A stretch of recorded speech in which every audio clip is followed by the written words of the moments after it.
안녕하세요. 미국 주식 장기 투자로 부자 되는 과정을 기록하고 있는 파돌떼기입니다. 팔란티어에 투자를 시작한 지 횟수로 5년차, 만 4년이 됐어요. 한 번쯤 팔란티어의 투자 이유와 계획에 대해서 제대로 다뤄보고 싶었어요. 운이 좋게도 7,200만 원의 원금으로 시작해서 7억 5천만 원까지 만들 수 있었어요. 1년 가까운 시간 동안 아이렌 수령 모으기에 집중을 하다 보니까 팔란티어에는 거의 신경을 못 썼어요. 지금은 또 새로 진입하는 투자처가 생겨서 거기에 투자하느라 팔란티어의 작년 초를 기점으로 추매를 못하고 있습니다. 작년 초에 2,750주였던 수량이 현재는 3,024주가 되었고요. 새로운 기업은 다음에 얘기해 보도록 할게요. 이번 영상은 팔란티어의 투자 이유, 리스크, 매도 목표 이렇게 소개를 해보도록 하겠습니다. 많은 분들이 그렇듯 주린이는 하늘이 점지해줄 텐베거 종목을 찾을 능력이 없어요. 인터넷에 떠돌아다니는 정보를 취합해서 공부를 했습니다. 자세한 팔란티어 발견 방법과 과정은 다른 영상에서 다룬 적이 있으니까 참고 부탁드릴게요. 당시에는 대박 주식인지 아닌지 아무도 알 수가 없어요. 시간이 흐른 뒤에야 그때가 기회였구나 배우는 것 같아요. 비슷한 시기에 투자한 분들이 상당수지만 그중 대부분은 주가 변동성을 버티지 못해서 떠나요. 그래서 찾는 기술보다 중요한 건 얼마나 기업에 대한 확신을 갖고 버텨내는 가가 아닌가 싶습니다. 팔란티어를 피터 틸이 창업하고 반지의 제왕 이름을 따오고 테러범 소탕에 큰 기여를 한 플랫폼이라는 건 다 알고 계실 거예요. 제가 비록 IT 전문가는 아니지만 저 같은 일반인도 이해 가능한 테두리 안에서 팔란티어 비즈니스를 최대한 쉽게 설명해 보도록 하겠습니다. 팔란티어는 총 4개의 주력 플랫폼이 있는데 고담, 파운드리, 아폴로, AIP가 있어요. 고담은 치안이나 정보, 전쟁, 범죄 이런 기밀을 다루는 정보 대상 소프트웨어 플랫폼이에요. 파운드리는 금융,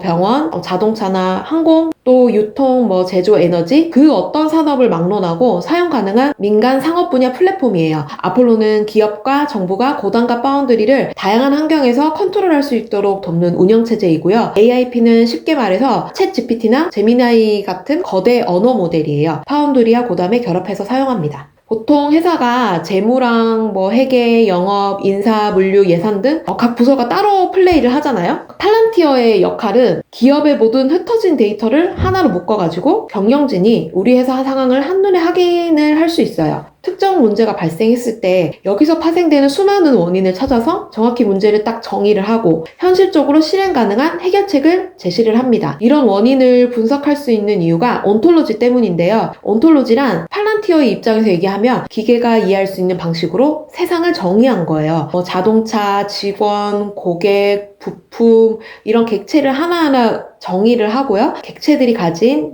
의미나 정보를 부여를 하고 이 객체 간의 관계 속성을 정의를 또 해줘요. 이게 바로 온톨로지라는 거거든요. 기존 데이터베이스는 표로 돼 있어서 담당자가 아니면 이 데이터 간의 연결 의미를 이해하기가 어려워요. 팔란티어의 온톨로지 기술은 모든 데이터에 명확한 이름표가 즉 의미가 있어요. 그리고 이 의미들이 모두 복잡하게 이렇게 얽혀져 있거든요. 이걸 통해서 문제를 즉각 찾아내고 바로 실행 가능한 해결책을 제시하는 게 팔란티어의 역할입니다. 저는 공무원이었기 때문에 팔란티어를 이해하기 위해서 행정기관에서 사용하면 어떨까 대입을 해보곤 했어요. 공공기관은 특히 폐쇄적이다 보니까 각 부서의 문제 원인을 부서 안에서만 찾거든요. 기업도 마찬가지라고 생각해요. 예를 들어 볼게요. 동주민센터 복지팀이 총 3개가 있다고 칠게요. 그중 복지 3팀으로부터 민원이 엄청 발생하는 거예요. 현실에서는 민원이 터지는 복지 3팀에서 원인을 찾겠죠? 거기서 문제가 발생을 하고 있으니까요. 친절팀을 통해서 CS 교육을 한다든지 아니면 감사팀을 통해서 감사를 받게 한다든지 아마 이게 조치의 전부일 거라고 생각해요. 팔란티어 소프트웨어는 어떻게 작동할까요? 복지 3팀의 인원이 5명이라고 해볼게요. 팔란티어는 이렇게 진단할 겁니다. 그중 4명이 복지 업무를 한 번도 안 해본 신규나 전입자다. 이거를 일단 찾아내요. 그 다음에 심지어 이들은 직전 부서에서 숫자 위주, 회계나 세무 이런 쪽이겠죠? 이런 일만 하던 사람들이다. 팔란티어는 문제의 원인을 이 사람들이 아니라 다른 곳에서 찾기 시작합니다. 인사팀에 기계적인 순환 보직이 전문성을 뭉갰다. 숙련도가 제로인 사람들을 민원이 많은 부서에 배치를 한 거죠. 복지 3팀 직원들이 문제가 아니라 인사팀이 원인이었어요. 지금 당장 경력자를 우선 배치를 하고 직원들에게는 친절 교육이 아니라 업무 집중 매뉴얼 요약본이 AIP를 통해서 숙지하도록 지원될 겁니다.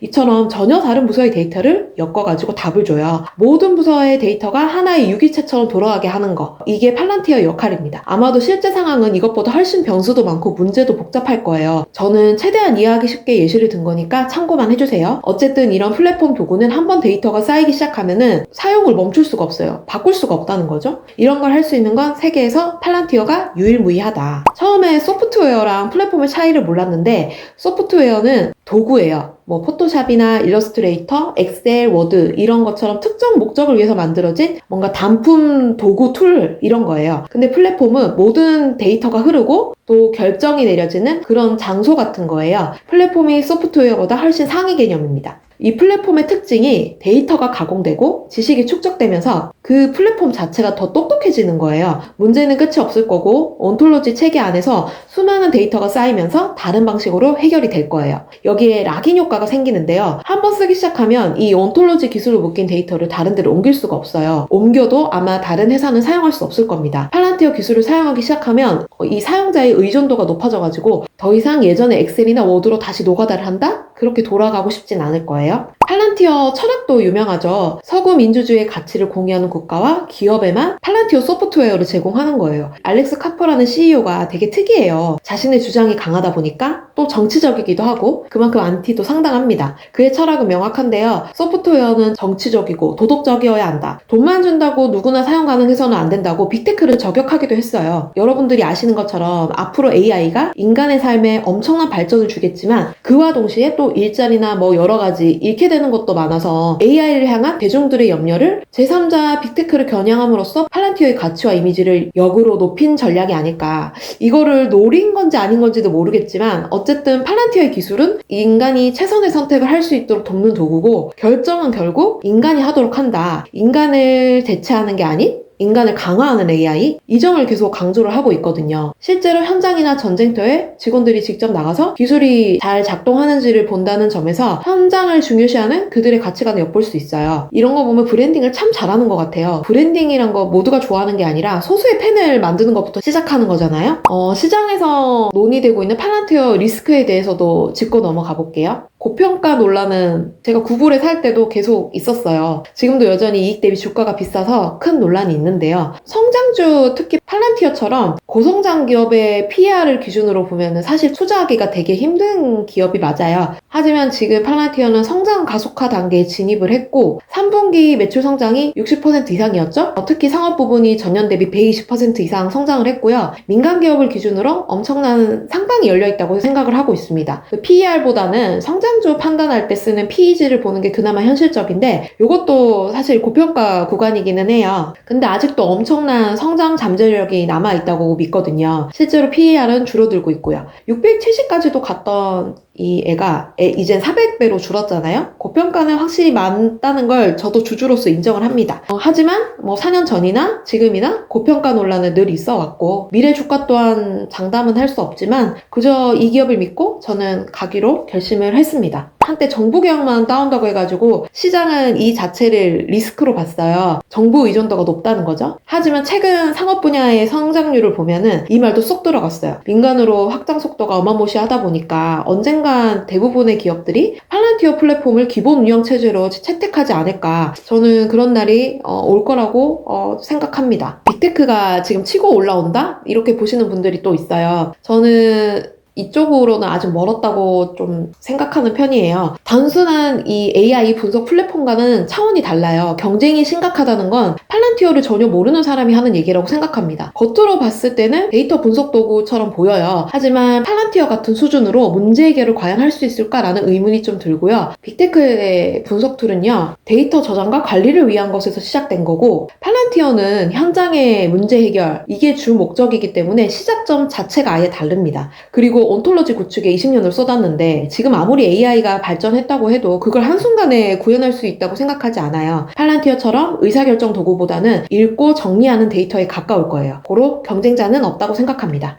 보안 문제도 많이 나오거든요. 이 믿을 수 있냐 이거죠. 제가 IT 전문가는 아니지만 그냥 일반인의 시선으로 봤을 때 얘기해 볼게요. 미국 정부 그것도 핵심 부서가 오랫동안 쓰는데 더 이상 어떤 증명이 필요한지 모르겠어요. 미국에 요구하는 보안 기준이 상당히 까다로운 거는 우리 모두가 알잖아요. 보안이 왜 리스크가 되는지 저는 잘 모르겠어요. 이해가 좀 안 되는 부분입니다. 그리고 또 개인정보 리스크인데요. 전 국민을 감시한다는 공포가 여전히 존재하고 있어요. 팔란티어에서 정부에서 여러 차례 발표를 했지만 데이터를 소유하거나 학습하지 않는다라고 하잖아요. 근데 이거는 솔직히 말하면 진짜인지 아닌지 확인이 불가하잖아요. 우리 입장에서는. 그냥 주주대인 입장에서 믿고 가야 하는 부분이 아닐까 싶고요. 고담이라는 플랫폼 자체가 자유를 지키기 위한 감시라고 하니까 만약에 공무원 조직도 마찬가지예요. 관계자가 개인이 마음 먹으면은 개인정보를 얼마든지 들여다볼 수 있거든요. 아무리 2중, 3중 뭔가 감시 프로그램을 설치한다고 해도. 근데 이런 책임은요, 기술을 만든 회사보다는 사용하는 정부나 개인에게 있다는 논리라서 여기에 저는 어느 정도 공감하는 바입니다. 팔란티어가 하는 일과 리스크까지 다뤄봤고요. 마지막으로 팔란티어 매도 목표에 대해서 많이들 궁금해 하셔가지고 이거를 살짝 얘기를 해보겠습니다. 제 목표 수량은 9,000주에서 1만 주 정도 되고요. 제가 초반에는 엄청 열심히 매수를 했는데 어느 순간부터 손을 놓고 있었어요. 주가가 그동안 상당히 올라가지고 이 수량 달성이 쉽지 않을 것 같고요. 곧 있으면은 AI 인프라, 특히 전력이 부족한 시대가 도래를 할 거잖아요. 제가 갖고 있는 또 다른 종목인 아이렌의 폭발적 주가를 좀 기대를 하면서 아이렌을 매도한 후에 팔란티어를 추매할 계획입니다. 사고 파는 시차에는 차이가 있을 거예요. 알렉스 카프가 시가총액 10배라는 비전을 언급한 적이 있는데 그렇게 되면 팔란티어 목표 주가가 1,800달러? 그러니까 1,000달러가 훨씬 넘어가요. 저희 부부는 뭐 그 정도까지 갈 생각은 없고요. 최대 1,000달러 내에서 매도를 고려하고 있습니다. 왜 1,000달러로 저희가 보고 있는지 이 삶의 목표에 대해서는 다음에 자세히 다뤄보도록 하겠습니다. 많은 분들이 팔란티어를 보면서 너무 비싸다, 이미 늦었다 라고 말씀들 하시잖아요. 하지만 제가 4년간 이 기업과 함께 하면서 배운 거는 숫자 뒤에 숨겨진 대체 불가능한 가치? 이게 차트나 주가에서는 안 보인다는 거거든요. 주가는 변동성이 큰 건 사실이고 매일 흔들리겠지만 회사는 주가가 아니잖아요. 팔란티어의 펀더멘털은 더욱 견고해지고 있습니다. 지금까지 제가 팔란티어에 장기 투자하고 있는 이유, 리스크, 매도 목표까지 설명을 해드렸어요. 처음부터 이렇게 열심히 공부를 한 건 아니고요. 투자금이 들어가다 보니까